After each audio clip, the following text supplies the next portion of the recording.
inson dunyoga kelishligida ixtiyori yo'q edi. Inson dunyoga keldi, undan hech kim so'rab o'tirmadi. Lekin dunyoda qanday yashashlikda ixtiyori bor. Astagfirullah. Man kana yuridu al-ajilata ajjalna lahu fiha ma nasha'u liman nurid. Kim deydi Alloh taolo, naq dunyoni ko'zlovchi bo'lsa, shu dunyodiyla desa, biz shu dunyoda ulardan o'zimiz istagan kimsalar uchun o'zimiz xohlagan narsani naqd qilib beramiz. Bir odam faqat dunyo deyapti. Alloh taolo unga beraman, o'zim xohlaganimcha deyapti. Albatta bunda katta hikmat bor, rahmat, ilm bor. Qarang oyatda. Kim faqat shu dunyoni ko'zlaydigan bo'lsa, ularga bu dunyodan o'zimiz xohlaganchani beramiz deydi. Agar insonga mana shu dunyoning matohida Alloh taolo bergan bo'lsa, tezda bitta hikmat bor. Bu hikmat nima? Summa ja'alna lahu jahannama yaslaha mazmuman madhura. Bir odam faqat dunyoni berdi. Faqat dunyoni berdi. Alloh aytibdi, tezda berib qo'yamiz. Nima uchun? So'ngra uning uchun o'zi mazammat va quvg'inga duchor bo'lgan holda kiradigan jahannamni joy qilib beramiz. Robbana atina fid dunya hasana deganlar. Oyat bor. Parvardigor shu dunyoda yaxshilik bersang bo'ldi deshgan. Yana bir toifa bo'lgan, Robbana atina fid dunya hasana va fil oxirati hasana deganlar. Parvardigor bizga dunyoda ham yaxshilik bergin, oxiratda ham yaxshilik berdi. Biz o'sha mu'minlarmiz. Ammo shunday toifalar bor, faqat dunyoni beradi. Bu yog'ini qarang. Oyatning davomini qarang. وَمَنْ أَرَادَ الْآخِرَةَ وَسَعَى لَهَا سَعْيَهَا. Kim oxiratni istasa va mu'min bo'lgan holida oxiratga loyiq sa'y harakat qilsa, va huwa mu'minun, mu'min bo'lgan holida, fa ulaika kana sa'yuhum mashkura. Mu'min bo'lgan holida sa'y harakat qilsa, bas unday zotlarning sa'ylari Allohning nazdida maqbul bo'ladi. Bitta odam faqat dunyoda berdi. Dunyoda bersang bo'ldi dedi. Alloh taolo tezda berib qo'ydi. Oxiratga borganda jahannamga kiradi. Ikkinchi odam oxiratda bo'lishini umid qildi. Dunyoda berdi, bermadi muhim emas, oxiratda bersin dedi. Alloh taolo ularning amallarini qabul qildi. Endi qarab turing. Ikkalasi haqida Alloh aytayapti. Kullan numiddu haula'i va haula min ata'i robbik va ma kana ata'u robbika mahzura. Ey Muhammad alayhisalom, bu dunyoda odamlarning barchalariga, mana bu mu'minlarga ham, mana bu kofirlarga ham Parvardigoringizning ne'matidan ato qilaveramiz. Parvardigoringizning ne'mati hech kimdan man qilinmaydi. Dunyoda. Bir toifa dunyoda bersang bo'ldi dedi. Alloh berdi, oxiratda jahannam bor. Ikkinchi toifa dunyoda ham oxiratda ham dedi. Shunga harakat qildi. Alloh taolo mukofotini ulug' qildi. Endi aytayapti, ikkala toifaga ham beraveramiz. Dunyoda beraveramiz. Lekin inson qaysi toifadan bo'lishligini tanlashni ixtiyori bor. Ma'qulmi? Yana qancha yashaymiz deb o'ylaysizlar? Mana bu yerda o'tirgan eng kichkinamiz necha kelgan? Aytinglarchi. 5 yashar bo'lsa, 100 yildan keyin bo'ladimi o'sha odam? Yo'q, ha? 100 yil burun shu qishloqda yashagan odamlardan birontasi qoldimi? 100 yildan keyin mana shu qishloqda yashayotganlardan birontasi qoladimi? Dunyo desa ham o'ldi, oxirat desa ham o'ldi. Kim yutdi? Kim yutdi? Banda senda ixtiyor bor. Qaysi narsani talabada sodiq bo'lsang, unga erishasan. Sodiq bo'lding, senga ato qilinadi. Oxirat diyori deyapsanmi? Oxirat uchun harakat qilgin, dunyoda ham beradi Alloh taolo. Agar ana shu talabingni qo'lga kiritishning yo'lida sodiq bo'lmaydigan bo'lsang, faqat orzu qiladigan bo'lsang, mehnat harakat qilmaydigan bo'lsang, u narsa senga berilmaydi, chunki Alloh taolo u xom hayollar bilan muomala qiladi. Demak, dunyo matohi birodarlar sinov uchun berilgan ekan. Bersa ham sinov ekan, bermasa ham sinov ekan. Ularning birovlaridan birovlarini qanday ustun qilganimizni ko'ring. nozik oyat.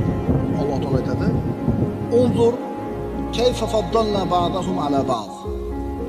Bu dunyoda deydi Alloh taolo Isro surasida, bu dunyoda ularning birovlaridan birovlarini rizq martabada qanday ustun qilib qo'yganimizni ko'ring.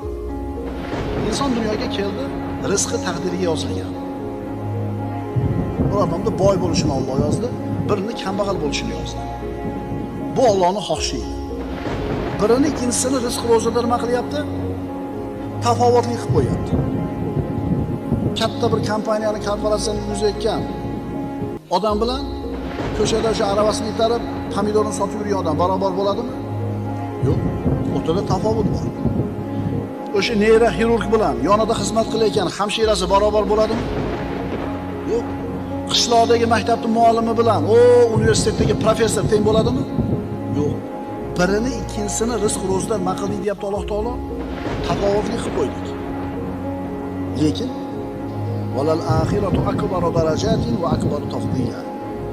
Shak shubha yo'qki, oxirat darajalari necha barobar ulug' va afzal. Inson ana shu oldiga qo'ygan maqsadga yetishligi uchun, doktor degan unvonni olishligi uchun yoki faloncha puli bor, boy degan nomni olishligi uchun mehnat mashaqqatlarga kirishadi. Ana shunday mehnat mashaqqatlar evaziga topgan narsasini olim bo'ladi, boy bo'ladi, akademik bo'ladi. Odamlar bu narsani ko'rib turib katta narsa deydi. Bu narsalar hammaga berila olmaydi, to'g'ri. Lekin ana shu narsani odamlar katta muvaffaqiyatda bo'ladi. Qaytarib aytaman, falonchi milliarder, falonchi professor, falonchi manaqa chempion, falonchi manaqa. Dunyo matohi unga berildi. Va mana shu narsani odamlarni ko'plari katta yutuqda bo'ladi. Bu yutuqmi bu? Haqiqiy yutuqmi bu? Keyin nima bo'ladi? Keyin aniq keladigan narsa nima? O'lim. O'lim kelgandan keyin puli ham tevada qoladi, unvoni ham tevada qoladi.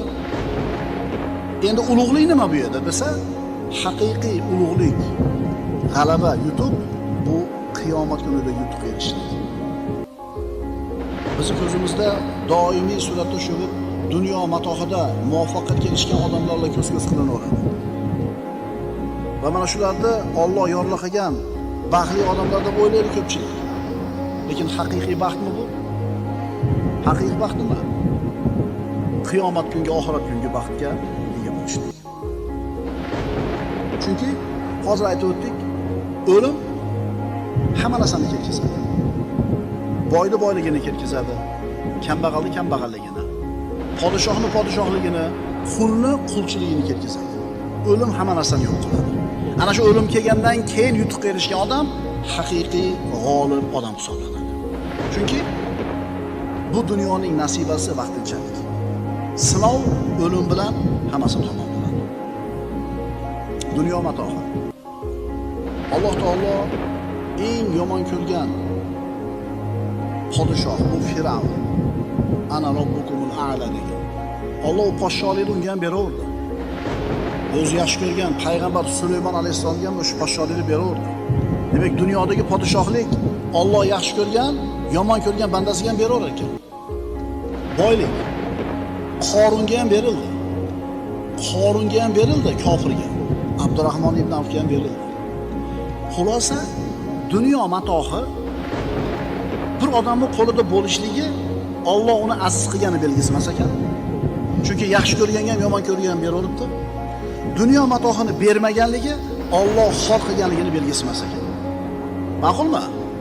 Endi qarangki, Alloh taolo avval yashab o'tgan ummatlarda aytayapti. Falamma nasu ma dhukiru bihi fatahna alayhim abwaba kulli shay. Mana g'arbda hozirgi kundagi zo'r moddiy hayotini ko'rib turib, moddiy hayotini zo'rligini ko'rib turib, Alloh bularga berganda degan hayol kelsa, eshitaylik oyatni. Endi o'zlari uchun eslatma qilib berilgan narsani unutgan vaqtlarida ularga hamma narsaning eshiklarini ochib qo'ydik. Allohni umuman unutib olishuvdi. Alloh dunyoni hamma eshigini ochib qo'ydi. Qachonki o'zlariga berilgan narsalar bilan shod, xurram turganlarida ularni to'satdan ushladik, bas butunlay nomurod bo'ldilar. Haqiqiy g'alaba, haqiqiy yutuq o'limdan keyingi yutuq. Ali ibn Abi Tolib aytadi, haqiqiy boylik va haqiqiy kambag'allik Allohga ro'baro bo'lingandan keyin ma'lum bo'ladi. Qiyomatga borganda ko'ramiz, kim boy, kim kambag'al. Allohga ro'baro bo'lgandan keyin ko'ramiz, kim baxtli, kim baxtsiz. Allohga ro'baro bo'lgandan keyin ko'ramiz, kim aziz, kim xor. Qul innal khosirina allazina khasiru anfusahum va ahlihim yawmal qiyamah. Eng katta ziyonni Alloh taolo nima deyapti? Ayting. Eng katta ziyon ko'rganlar kim? Qiyomat kunida o'zlariga ham, ahli oilalariga ham ziyon qilgan kimsalar, ya'ni kofirlar. O'zi kofir bo'lib o'ziga ham ziyon qildi, kofir bo'lib bola chaqasiga ham ziyon qildi. Zumar surasi. Boy inson boylik degan imtihonga, sinovga dunyoda uchradi. Boyligini faqat o'zini kayf safosiga, huzur halovatiga sarfladi. Faqir miskinlarga bermadi. Alloh rozi bo'ladigan joyga sadaqa qilmadi. 70 yil yashadi. Zo'r yashadi. Lekin baribir nima bo'ladi oxirida? Baribir o'ladi. Demak sinovdan o'tolmadi. Yana bitta odam 70 yil yashadi, u faqir yashadi. Kuniga rozi bo'ldi, ibodatini qildi. U ham bir kun kelib nima bo'ldi? O'ldi. Ammo u sinovdan o'tdi. Abadiy saodatni qo'lga kiritdi. Birodarlar, dunyoda berilgan narsalar hammasi sinov. Qiyinchilik ham, tortishlik ham, borchilik ham, yo'qchilik ham, sog'lik ham, kasallik ham. Endi bularni bari siz bilan bizni oxiratdagi saodatga, yo Alloh saqlasin, shaqovatga olib qo'yadigan amallar bo'ladi. Alloh azza va jalla o'zi mana shu dunyoda shukr keltirib rozi bo'lib, Alloh taoloning ibodatini chiroyli suratda ado qiladigan bandalardan qilishini so'raymiz.